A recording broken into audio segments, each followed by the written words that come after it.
दोस्तों आपने अपने बचपन में या फिर कभी ना कभी किसी के मुंह से ये बात तो जरूर सुनी होगी कि मक्का मदीना में हिंदू धर्म के आराध्य भगवान शिव शंकर को कैद करके रखा गया है।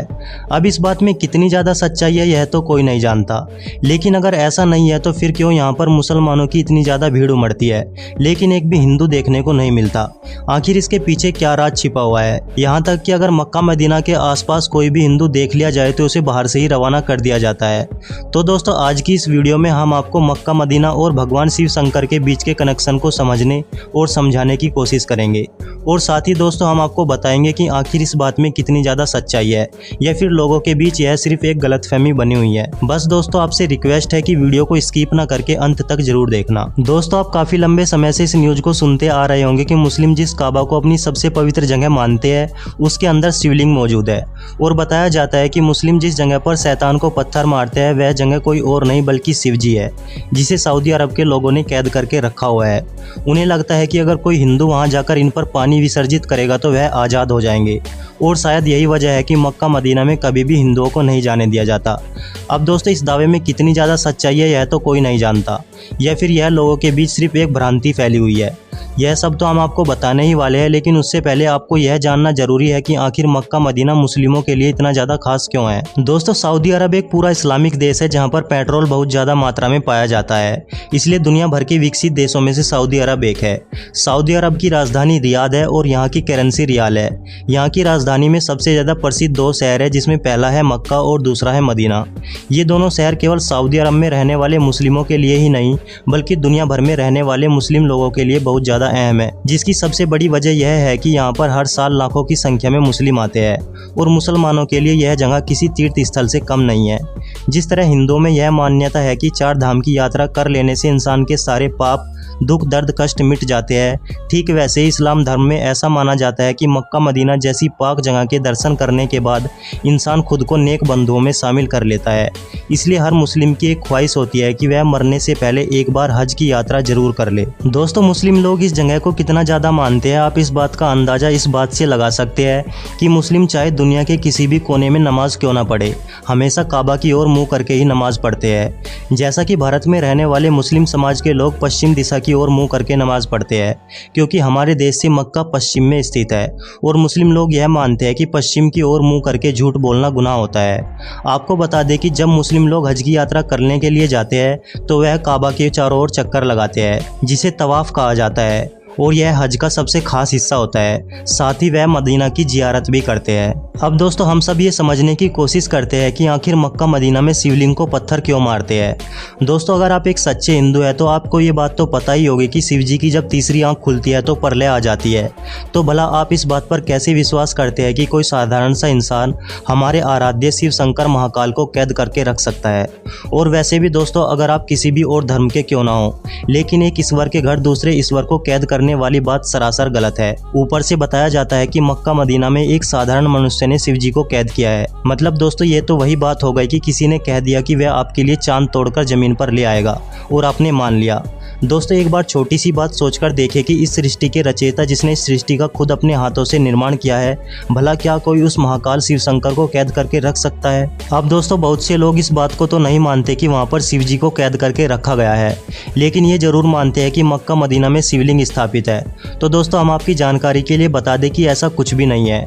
असल में मुसलमान जब हज की यात्रा के लिए जाते हैं तो मक्का के पास स्थित एक इमारत में शैतान को पत्थर मारने की रस्म के साथ ही हज की यात्रा पूरी मानी जाती है। हालांकि शैतान को पत्थर मारने की रस्म पूरे 3 दिन की होती है, यानी कि बकरा ईद के दिन पर इस रस्म की शुरुआत होने के कारण सभी हज यात्री इस मौके पर शैतान को पत्थर मारने की रस्म की पूरी करने की हसरत रखते हैं। हज की यात्रा पर आए लोग तीसरे दिन यहाँ मौजूद 3 बड़े खंभों को शैतान समझकर उन पर पत्थर मारते हैं और इस रस्म को करने के साथ ही हज की यात्रा पूरी मानी जाती है। अब कई सारे हिंदुओं का ये कहना है कि यही 3 खंभे शिवलिंग है और उसी के नीचे शिवलिंग को स्थापित किया गया है। तो दोस्तों हम आपको बता दें कि ये बिल्कुल भी सही नहीं है, बल्कि इसका सच कुछ और ही है। दोस्तों जब अल्लाह ने हजरत इब्राहिम की कुर्बानी में उनकी सबसे पसंदीदा चीज़ मांगी तो हजरत इब्राहिम के लिए उनकी इकलौती औलाद से ज़्यादा पसंदीदा चीज़ और क्या हो सकती थी, क्योंकि उनकी औलाद काफ़ी बुढ़ापे में पैदा हुई थी और हजरत इब्राहिम उनसे बहुत ज़्यादा प्यार करते थे। लेकिन जब अल्लाह का हुक्म था तो मानना तो पड़ेगा ही। इसलिए हज़रत इब्राहिम ने अपने बेटे की कुर्बानी देने का फैसला किया।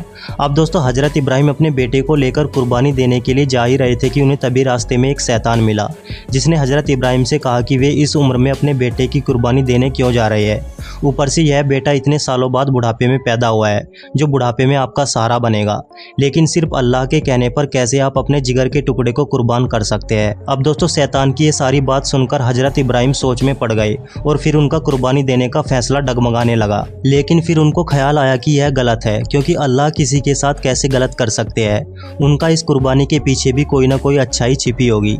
और फिर हज़रत इब्राहिम अपने बेटे की कुर्बानी देने के लिए चले गए। और जब वक्त नज़दीक आया तो हज़रत इब्राहिम को लगा कि कुर्बानी देते वक्त वह कहीं भावनाओं में बह ना जाए। इसी वजह से कुर्बानी देते वक्त उन्होंने अपनी आंखों पर पट्टी बांध ली थी। लेकिन अल्लाह किसी के साथ कैसे बुरा कर सकते हैं। वह तो बस हज़रत इब्राहिम की परीक्षा ले रहे थे, जिसमें वे पूरी तरह से पास हो गए थे। इसलिए खुदा ने हज़रत इब्राहिम के बेटे की जगह कुर्बानी के लिए एक बकरे को खड़ा कर दिया। और तभी से बकरी ईद के दिन बकरे की कुर्बानी देने की परंपरा चली आ रही है। और यही वजह है कि जब हज यात्री जानवर की कुर्बानी दे देते हैं तो शैतान को पत्थर मारने के लिए पहुंच जाते हैं, जिसने हज़रत इब्राहिम को भड़काने की कोशिश की थी। और इसी पत्थर मारने की रस्म के साथ ही खुदा से ये भी वादा करते हैं कि कोई भी शैतान उन्हें कभी भी बहका नहीं पाएगा, चाहे वह शैतान बाहर की दुनिया में हो या फिर उनके मन में ही क्यों ना हो। वह हमेशा सच्चे दिल से खुदा की इबादत करते रहेंगे। ऐसे में दोस्तों ये कोई शिवलिंग नहीं है, बल्कि जो 3 खंभे हैं वह शैतान का प्रतीक है, जिस पर पत्थरों की बरसात करके लोग अपने अंदर के शैतान को मारने की कोशिश करते हैं। लेकिन अब ऐसे में कई लोगों को ये सवाल उठता है कि अगर ऐसा कुछ भी नहीं है तो वहाँ पर हिंदुओं को क्यों नहीं जाने दिया जाता। तो दोस्तों हम आपको बता दें कि सिर्फ हिंदुओं को ही नहीं, बल्कि किसी भी गैर मुस्लिम धर्म, चाहे वह हिंदू हो, सिख हो या फिर ईसाई हो या फिर कोई भी और धर्म का क्यों ना हो, वह अगर मुसलमान नहीं है तो उसे काबा के अंदर नहीं जाने दिया जाएगा। क्योंकि ऐसे माना जाता है कि अगर कोई मुसलमान नहीं है तो जाहिर सी बात है वह सच्चे दिल से अल्लाह पर विश्वास नहीं कर सकता। और जो सच्चे दिल से अल्लाह पर विश्वास नहीं करता है उसे काबा के अंदर प्रवेश करने की इजाज़त नहीं है। यहाँ सिर्फ उन्हीं लोगों को अंदर जाने दिया जाता है जो पवित्र मन से अल्लाह को अपना मानते हैं। अब दोस्तों आप इस बात को इस तरीके से समझ सकते हैं कि जैसे कि आपका घर है और आपकी कोई इज्जत ना करे तो क्या आप उसे अपने घर के अंदर आने की अनुमति देंगे? जाहिर सी बात है कि आप उसे अपने घर के अंदर बिल्कुल भी आने नहीं देंगे। आप चाहेंगे कि कोई भी आपके घर में आए तो वह कम से कम आपका सम्मान करे और आपसे अच्छे तरीके से बात करे। ठीक वैसे ही यहाँ के लोगों का मानना है कि जो कोई भी काबा में प्रवेश करे वह अल्लाह को सच्चे दिल से मानने वाला हो। दोस्तों हम आपको बता दें कि इस वीडियो का मकसद किसी भी धर्म या जाति के व्यक्ति को ठेस पहुंचाना बिल्कुल भी नहीं है। इस वीडियो को लोगों की गलतफहमी और इन्फॉर्मेशन देने के लिए बनाया गया है। तो दोस्तों आज की हमारी ये वीडियो कैसी लगी हमें नीचे कमेंट करके ज़रूर बताएं। और साथ ही अगर वीडियो पसंद आई तो प्लीज़ वीडियो को लाइक करके चैनल को सब्सक्राइब भी ज़रूर कर ले, क्योंकि हम इस चैनल पर इस तरह की इंटरेस्टिंग वीडियो लाते रहते हैं। तो दोस्तों आज के लिए बस इतना ही, मिलते हैं नेक्स्ट वीडियो में। तब तक के लिए हंसते रहिए, मुस्कुराते रहिए और अपना ख्याल रखिए। Thank you so much.